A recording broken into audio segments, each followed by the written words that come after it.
Élections municipales 23 et 30 mars 2014 avec François-Xavier de Peretti. Chapitre 3. Une ville pour tous. Aider ceux qui souffrent. Aix renvoie très souvent l'image d'une ville aisée.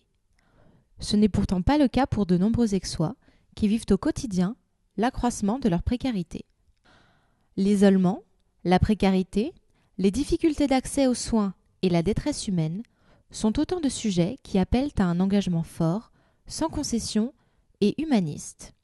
La municipalité doit agir pour lutter contre les phénomènes d'exclusion qui accentuent chaque jour un peu plus les problèmes de la population la plus fragile.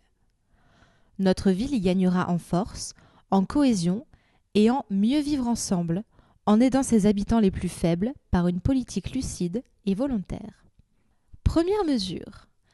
Agir en faveur du pouvoir d'achat en proposant une tarification des services municipaux, comme les cantines ou les crèches, adaptée en fonction des ressources des ménages, actualisée chaque année.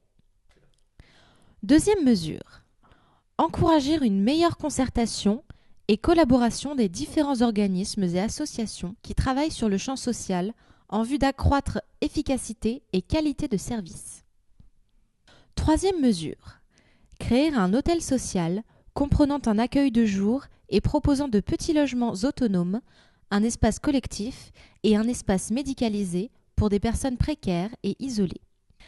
Quatrième mesure. Redéfinir les missions et renforcer les actions du Centre communal d'action sociale. Veiller avec eux à la qualité des services, notamment de la restauration collective en maison de retraite, en favorisant les produits bio et locaux, et répondre aux besoins d'information des personnes et des familles grâce à une antenne mobile.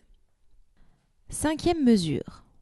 Développer des dispositifs d'accès au logement, comme les logements d'insertion gérés par le Centre communal d'action sociale, par l'ALPA et d'autres associations, comme le logement d'insertion transitoire, les baux glissants, les appartements thérapeutiques.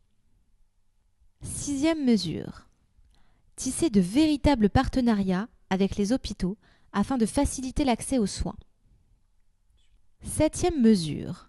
Prévenir la précarité en matière de santé et en organisant un réseau de concertation et de coopération entre les hôpitaux publics, les centres mutualistes, la médecine de ville et les associations d'usagers, comme les maisons médicales pour décharger les urgences ou les dispensaires et soins à domicile. Huitième mesure.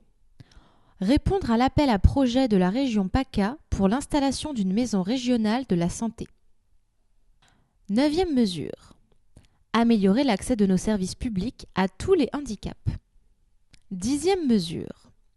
Renforcer et redéployer l'équipe mobile du service d'accueil et d'orientation, actuellement limitée à 2 éducateurs spécialisés. Onzième mesure.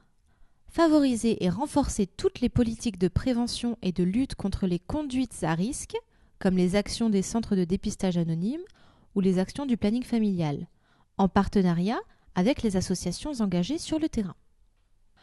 Douzième mesure. Créer un conseil scientifique et médical afin d'assister la municipalité dans les choix à opérer en matière de financement d'équipements médicaux publics. 13e mesure. Favoriser le développement du maintien à domicile, la formation et le travail des auxiliaires de vie. 14e mesure. Développer l'aide aux patients et aux familles de malades atteints de pathologies lourdes, comme Alzheimer en particulier, en relation avec les associations. 15e mesure.